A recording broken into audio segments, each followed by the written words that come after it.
Voici une prophétie pour la France du pape Pie XII tirée de cet ouvrage, écrit par l'un de ses médecins personnels, le docteur Boyer de Belvéfer, publié en 1988, ici. Un vieux bouquin dont les pages sont jaunies et pourtant d'une grande actualité. Après une période de 10 années de prospérité et de prestige retrouvés, la France, que nous aimons paternellement, retournera à ses jeux politiques favoris, à ses obsessions destructrices.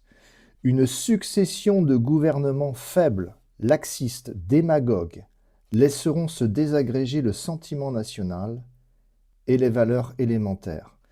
Une réaction brutale des forces vives et populaires du pays mettra fin à cette déliquescence voulue par certains, tolérée par d'autres. Pour ne pas sombrer, la France changera de régime sans douceur. Je vous rappelle que le pape Pie XII est né en 1876 et il est décédé en 1958. Et donc, quand il disait, juste avant sa mort en 1958, qu'après une période de 10 années de prospérité et de prestige retrouvés, la France retournerait à ses jeux politiques favoris, eh bien, 10 ans après sa mort, nous arrivons en 1968.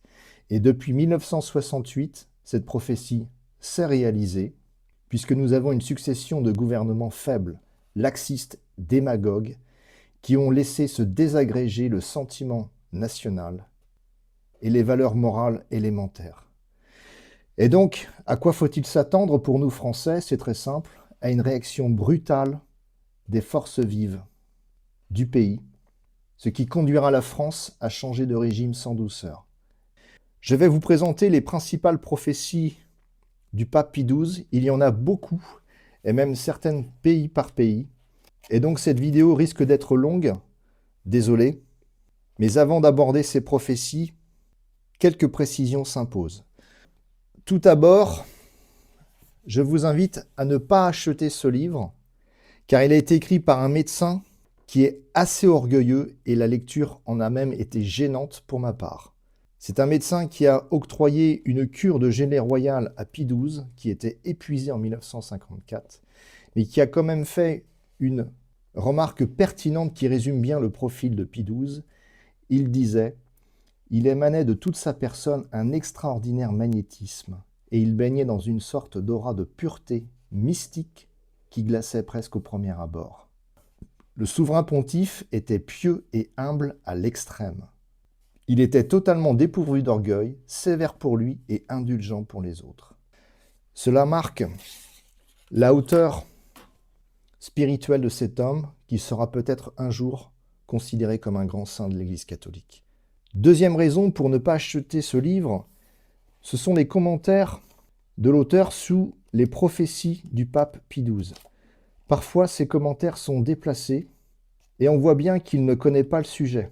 Et troisième raison de ne pas acheter ce livre, c'est que Pie XII n'était pas le bénéficiaire de confidences célestes, c'était simplement le garant. Et donc, il résuma les confidences qu'il a pu obtenir.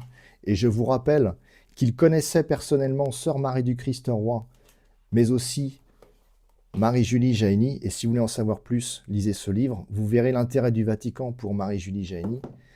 Et comme Marie-Julie Jahenny a vécu une partie de sa vie au XIXe siècle et au début du XXe siècle, il n'y a pas de photo qui montre le cardinal Pacelli, futur pape Pie XII, venu voir Marie-Julie Jahenny au cours d'un voyage secret.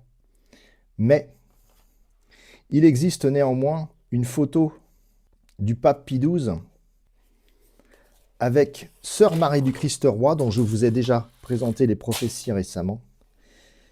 Vous voyez ici le pape Pie XII en photo lors d'une audience qui s'est tenue au Palais du Vatican le 14 novembre 1953 en présence de Sœur Marie du Christ-Roi, ici, qui se cache. Sœur Marie du Christ-Roi qui avait longtemps prophétisé sur l'avenir de la France et de l'Église. Vous voyez l'attrait du pape Pie XII pour les grands mystiques, les grands saints cachés de l'Église catholique. Photo à l'appui, preuve à l'appui, irréfutable.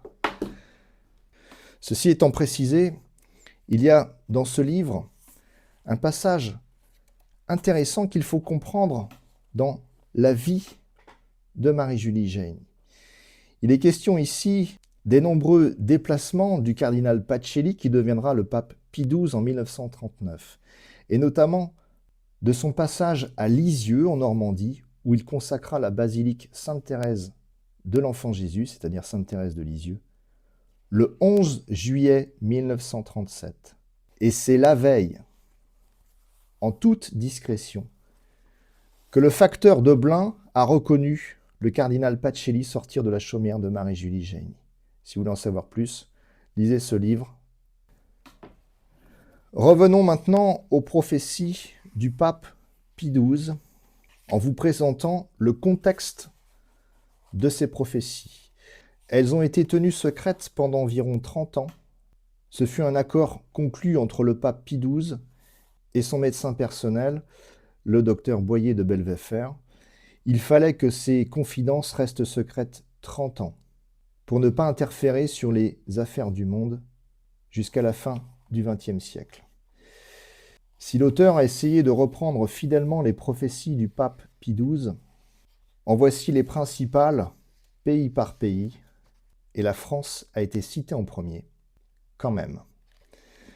Autre prophétie en cours de réalisation concernant les États-Unis. Ce grand peuple fondamentalement religieux, malgré les excès et déviations que nous connaissons, n'a pas toujours les dirigeants qu'il mérite. N'est-ce pas le cas actuellement ?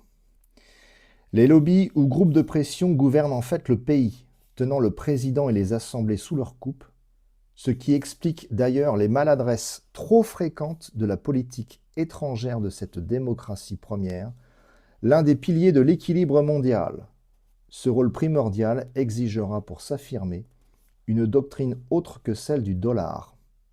Le mercantilisme, à lui seul et à long terme, ne saurait régenter le monde. Mais la nation américaine réagira à temps, corrigera partiellement ses concepts politico-économiques bornés, et les USA aborderont finalement le 3e millénaire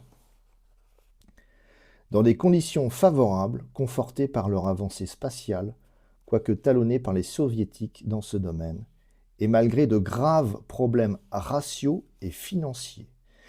Et donc là, ça rejoint, là encore, les émeutes annoncées aux USA par les prophéties d'Illmayer, mais aussi le crash boursier mondial et la faillite générale, et l'écroulement du dollar, annoncé par d'autres prophéties, et sous-entendu aussi dans les prophéties du pape Pie XII pour les États-Unis. Concernant la Russie, donc à l'époque l'URSS, le pape Pie XII a prophétisé ceci. Rien ne se produira de notable en URSS avant la fin de la gérontocratie, c'est-à-dire avant le début de l'année 1985. Les relativement jeunes dirigeants de la nouvelle vague nourriront véritablement des intentions libérales. Ils penseront même à rendre une relative liberté, un partiel droit à disposer d'eux-mêmes, moyennant une neutralité strictement contrôlée et des relations privilégiées à leurs satellites, dont l'orbite est fortement perturbée par l'asservissement aux souverains russes. Mais ce ne seront là, dans un premier temps, que velléités, car le système soviétique est si fragile qu'il risque l'écroulement au moindre signe de faiblesse. Pourtant, cette libéralisation sera en marche, le levain de la liberté fermentera, et une aube nouvelle se lèvera à l'Est.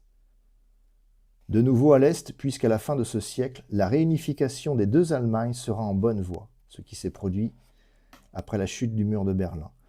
Toujours sous condition de neutralité, ce qui n'ira d'ailleurs pas sans conséquence pour toute l'Europe.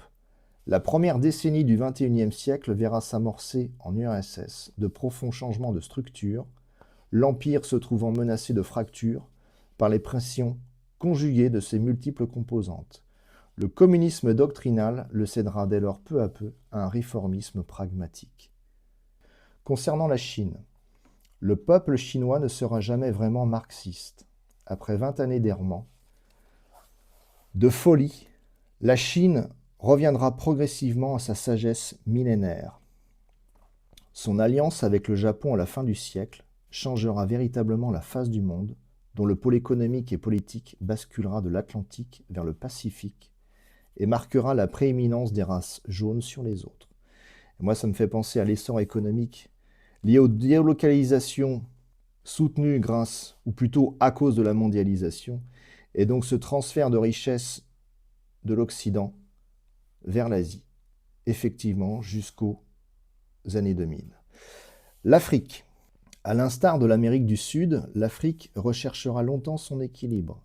Dans un premier temps, la décolonisation en marche ne lui apportera ni la liberté, ni la prospérité attendue, mais au contraire une régression due à des régimes inexpérimentés, parfois sanguinaires, avec pour corollaire une extension de la famine et de la maladie. Les pays développés seront bien inspirés en leur apportant des techniques et du savoir-faire plutôt que de simples dons ou secours, salvateurs dans l'immédiat, mais démobilisateurs à terme. Car le plus grand danger qui menace ce continent, c'est l'explosion démographique sans compensation alimentaire. Eh bien, cette prophétie s'est complètement réalisée. Les prophéties concernant le Moyen-Orient, je vous les ai présentées dans une récente vidéo, je n'y reviens pas. À noter qu'il y a dans ce livre une prophétie que je ne peux plus vous présenter en vidéo, politiquement trop incorrecte. Je passe en présentant les prophéties sur l'Italie. La pénétration marxiste en Italie ne sera que superficielle. Les bases très saines du peuple italien tiendront malgré la vague de la criminalité subversive qui culminera au cours des années 1980 et malgré la licence des mœurs. La politique de ce pays restera terne, stagnante, mais nous voyons une bonne fin de siècle pour nos compatriotes. Concernant les autres pays, l'Espagne. L'Espagne, pays de foi profonde, changera de régime en douceur pour la première fois de son histoire, mais devra se méfier de ses démons extrémistes. Sa situation politique sera critique, mais non pas désespérée, au début du troisième millénaire. Toutefois, la monarchie perdurera. Le Portugal. Après une longue période de stabilité, ce pays pauvre, mais courageux et fidèle à nos croyances, traversera de graves troubles politiques et des jours sombres. L'embellie économique tardera à se produire. Elle ne sera obtenue qu'au prix de nouveaux changements politiques, lesquels n'interviendront pas avant la fin de ce siècle. L'Amérique du Sud, une mosaïque de peuples chers à notre cœur et de culture essentiellement latine, mais aussi une chaudière toujours sous pression et prête à exploser. Elle cherchera passionnément, souvent désespérément et violemment son équilibre spirituel et économique. Cet équilibre, très lent à se manifester, ne sera pas trouvé avant la première décennie du XXIe siècle. Il sera d'ailleurs chèrement payé en souffrances de toutes sortes. Les USA ont et auront une lourde responsabilité assumée dans cette évolution bénéfique, car leur propre avenir en dépendra. Les États-Unis y veilleront. Quelle actualité, puisque les USA, je vous le rappelle, sous le président Trump, ont déstabilisé le Venezuela actuellement, mais aussi la CIA a déstabilisé beaucoup de pays en Amérique du Sud pour mettre en place des dictatures et défendre les intérêts américains, parfois au détriment de leur peuple d'Amérique du Sud. Le Québec, je vous ai déjà présenté cette prophétie il y a quelques jours, je n'y reviens pas. L'Allemagne. L'Allemagne prospérera sur le plan économique tant que dureront les cadres anciens qui en forment l'ossature. Elle déclinera ensuite rapidement malgré sa réunification, c'est-à-dire à partir des années 1995, pour se reprendre 15 ans plus tard. Ce déclin de la fin du siècle sera la conséquence de profonds désordres et de la dépopulation. Effectivement, cette prophétie s'est réalisée, puisqu'il y a eu la réunification des deux Allemagnes, mais il y a eu aussi une chute de la natalité, qui est un grand problème aujourd'hui en Allemagne. Autre prophétie, alors il y en a d'autres sur les idéologies que l'on connaît aussi aujourd'hui, donc tout cela annoncé, je vous le rappelle, au plus tard en 1958. Il parle du terrorisme et notamment, surtout, du terrorisme intellectuel, et donc toutes ces idéologies qui minent les valeurs chrétiennes. Mais je préfère vous citer d'autres prophéties qui nous concernent directement. Je pense à celle-ci. Viendra le temps des crimes légitimés, des crimes sans assassin, des effets sans cause. Pour moi, c'est clairement l'euthanasie quand je lis ça, aujourd'hui, en février 2026. Ou même des guerres au nom des droits de l'homme, comme la guerre en Irak, au nom d'armes de destruction massive qui n'ont jamais existé, où chacun peut l'interpréter à sa manière. Ce qui est clairement annoncé, c'est la mise à mort de certains dans l'indifférence générale. Ça, c'est clair, net et précis, je n'y reviens pas. La justice, le pape Pie XII a annoncé l'importance du pardon, puisque la justice humaine n'est pas capable d'être à la hauteur de la justice divine. Le pape Pie XII a également annoncé des maladies vénériennes terribles qui apparaîtront. Cette prophétie n'est pas encore réalisée, donc c'est une petite erreur de l'auteur de ce livre, puisque le sida n'est pas une maladie vénérienne. Et donc ce titre en gras n'a rien à faire ici. En revanche, la première apocalypse sera le feu nucléaire si l'humanité n'y prend garde. Je vous en avais déjà parlé récemment. Pie XII était obsédé, hanté, pour reprendre l'expression de l'auteur de cet ouvrage, par la menace thermonucléaire. Dans les derniers mois de sa vie, il y pensait sans cesse. Concernant l'ordinateur et les écrans, quelle clairvoyance! L'ordinateur est une merveilleuse machine, pourvu que l'homme n'en devienne point l'esclave. Aujourd'hui, le danger des écrans n'est plus à démontrer, et surtout auprès des enfants. La démographie. En matière de démographie, l'histoire se répète. D'abord par nécessité, les peuples travaillent, grandissent, prospèrent, puis à partir d'un certain degré d'aisance, ils se laissent aller, régressent, goûtent les délices de Capoue. L'intérêt particulier l'emportant alors sur l'intérêt général, ils meurent, phagocytés par des peuples moins avancés, frustres et affamés. La rapidité de leur disparition est proportionnelle à leur densité démographique et résiduelle, à leur richesse, les peuples s'amollissant en fonction de leur degré de fortune. N'est-ce pas là des allusions claires à la chute de la natalité en Occident, à l'immigration et à leurs conséquences? Je vous laisse y réfléchir. Concernant l'avenir de l'Occident, voici ce que disait le pape Pie XII. Le sort des races blanches d'Occident se jouera à la fin de ce siècle, et ce, démographiquement. Ces races ne sont sans doute pas supérieures aux autres génétiquement, mais en raison du rôle prééminent qu'elles ont tenu depuis près de 4 millénaires, dans l'évolution générale des civilisations, leur déclin pèsera lourdement sur l'avenir de l'humanité. Et nos hommes politiques en seront responsables s'ils n'ont rien fait à temps pour enrayer la chute des naissances. D'autres allusions aux propagandes et aux idéologies dominantes actuellement, une propagande insidieuse, minant les valeurs les plus sûres et les plus sacrées de l'humanité, défera les nations. Les errements politiques sont tels que les vérités et les valeurs les plus fondamentales changent avec les régimes. Nouvelle allusion, encore une fois, du pape Pie XII, au fait que le chaos spirituel qui est actuellement palpable en Occident, en France, au Canada, en Belgique, en Suisse, en Europe, partout d'ailleurs, eh bien tout cela va prendre fin. Concernant l'énergie, avec l'atome, l'homme joue à l'apprenti sorcier, bombe atomique.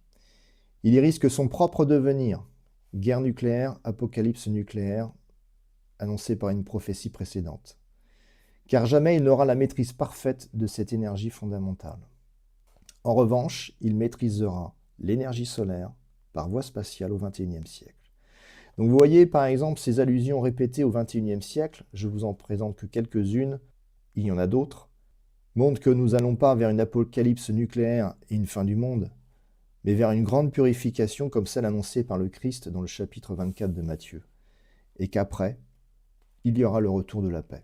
C'est pour cela que vous devez rester confiants. Autre prophétie que j'avais notée pour vous présenter, concernant l'éducation. Une fraction de la jeunesse sera corrompue par les facilités mêmes que lui accorde si largement l'éducation dite moderne. N'est-ce pas le cas aujourd'hui? Concernant l'Église vivra des temps difficiles subissant les effets néfastes de l'ambiance décadente de cette fin d'époque, de l'aggiornamento qui s'annonce nécessaire mais sera mal compris. Le clergé s'appauvrira sur tous les plans et sera troublé. Profitant de ce climat malsain et de ces incertitudes, les sectes prospéreront. Mais cette grave involution mourra avec le siècle. Le XXIe siècle, malgré la présence du premier antéchrist, malgré l'affaiblissement de l'Occident tant matériellement que moralement, verra se produire une véritable résurrection de la foi et de l'Église rénovée. Le matérialisme le cédera au spirituel. Les valeurs morales tant dénigrées retrouveront leur place première. L'humanité reprendra alors sa marche bien longue et malaisée vers la lumière.